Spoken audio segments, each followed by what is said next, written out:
یہ کہانی بغداد کے قریب ایک چھوٹی سی اسلامی گاؤں کی ہے، جہاں سچائی اور دیانتداری اور اسلام کے اصولوں کے مطابق زندگی گزارنا سب سے بڑی دولت سمجھا جاتا تھا۔ اس گاؤں میں بہت سے تاجر تھے، لیکن ان میں سب سے زیادہ عزت عبد الکریم کو دی جاتی تھی۔ وہ کوئی امیر آدمی نہیں تھا، مگر اس کی ایمانداری اور دیانتداری پورے علاقے میں مشہور تھی۔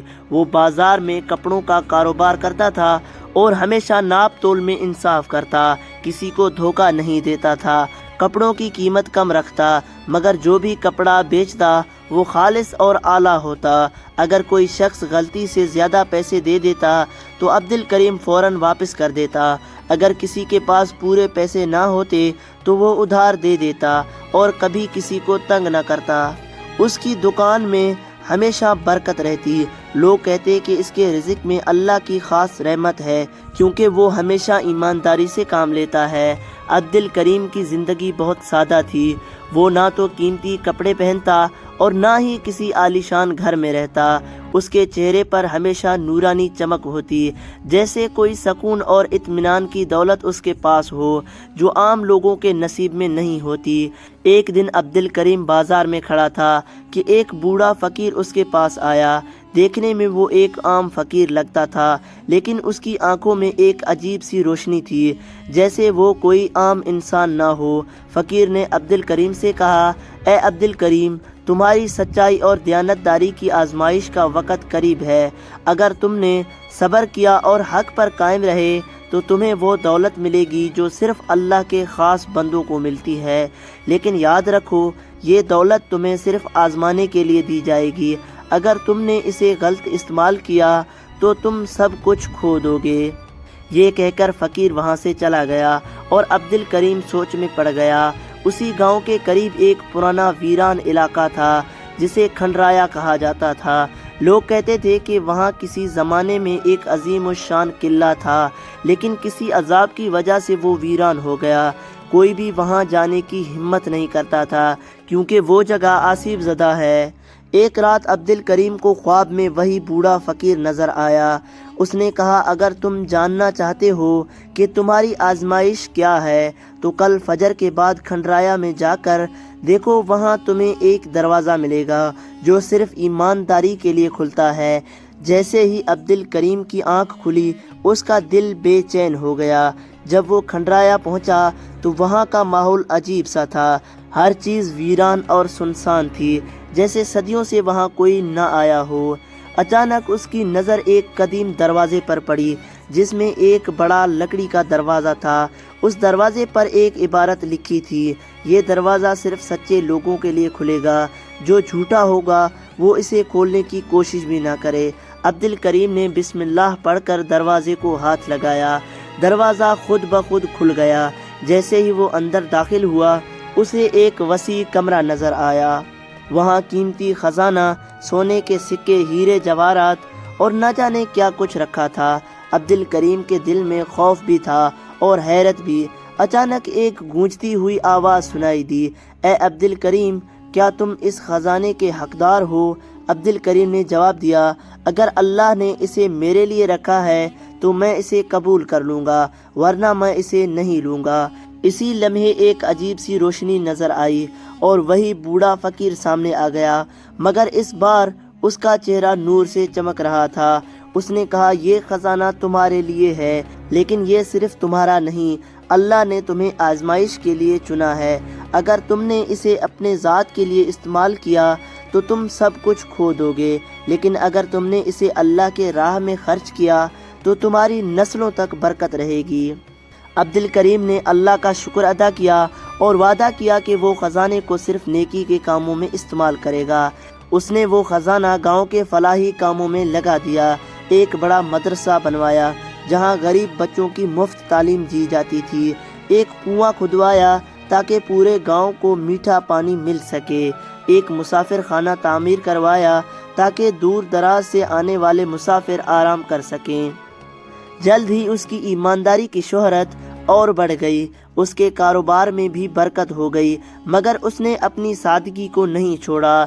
لوگ اس سے مزید محبت کرنے لگے۔ عبد الکریم کی ایمانداری اور سخاوت کی وجہ سے پورا گاؤں خوشحال ہو چکا تھا۔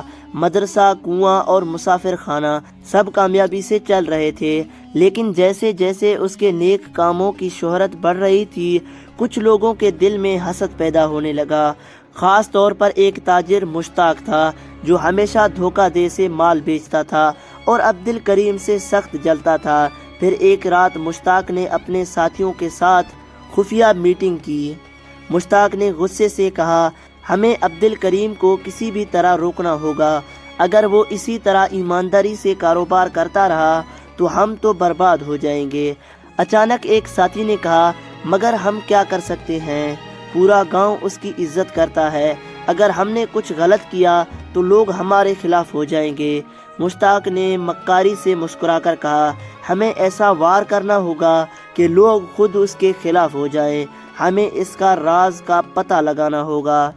مشتاق اور اس کے ساتھی کئی دنوں تک عبد الکریم پر نظر رکھتے رہے۔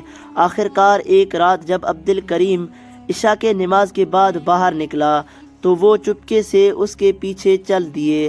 عبد الکریم سیدھا کھنڈرایا کی طرف گیا۔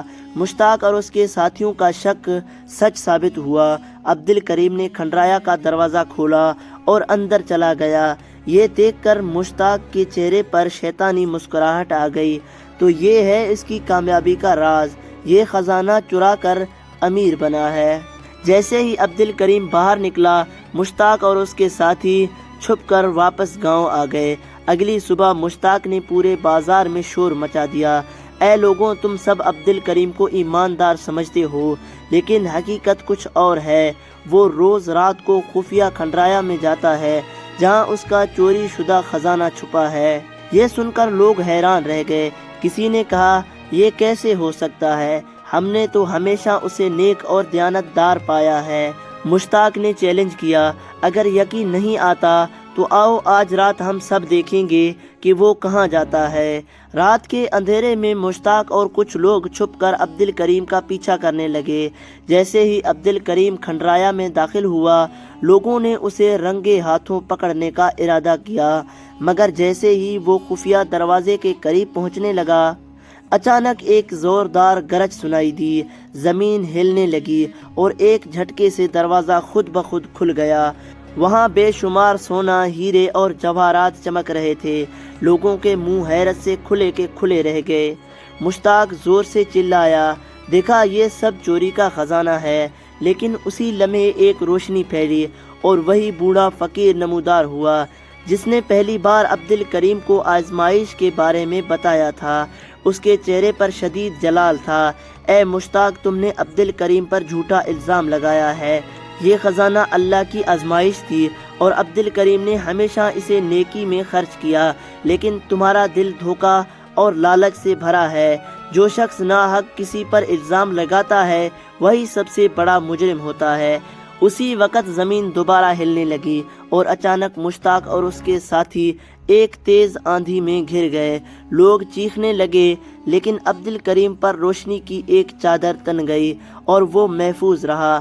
جب آندھی ختم ہوئی تو مشتاق اور اس کے ساتھی بے ہوش ہو چکے تھے اور خزانے والا دروازہ ہمیشہ کے لیے بند ہو چکا تھا۔ اگلے دن جب مشتاق ہوش میں آیا تو وہ کانپ رہا تھا۔ وہ گاؤں کے لوگوں کے سامنے رونے لگا، میں نے جھوٹ بولا، میں نے حسد کیا، عبد الکریم واقعی ایماندار ہے۔ گاؤں کے لوگ حیران تھے، لیکن عبد الکریم نے مشتاق کو معاف کر دیا۔ انسان غلطی کر سکتا ہے، مگر اصل کامیابی توبہ میں ہے۔ مشتاق نے اپنی غلطی کا کفارہ ادا کرنے کا فیصلہ کیا۔ اس نے اپنا دھوکہ دہی والا کاروبار چھوڑ دیا اور عبد الکریم کے ساتھ مل کر نیکی کے کاموں میں شامل ہو گیا۔ یہ واقعہ پورے نسلوں تک یاد رکھا گیا۔ عبد الکریم کی ایمانداری، صبر اور اللہ پر بھروسے نے اسے ایک حقیقی کامیابی دی۔ سچائی کی ہمیشہ جیت ہوتی ہے، اور جو لوگ نیک نیت سے کام کرتے ہیں اللہ انہیں آزمائش کے بعد بہتر انعام دیتا ہے۔ دوستو، امید ہے کہ آپ نے اس کہانی سے بہت کچھ سیکھا ہوگا۔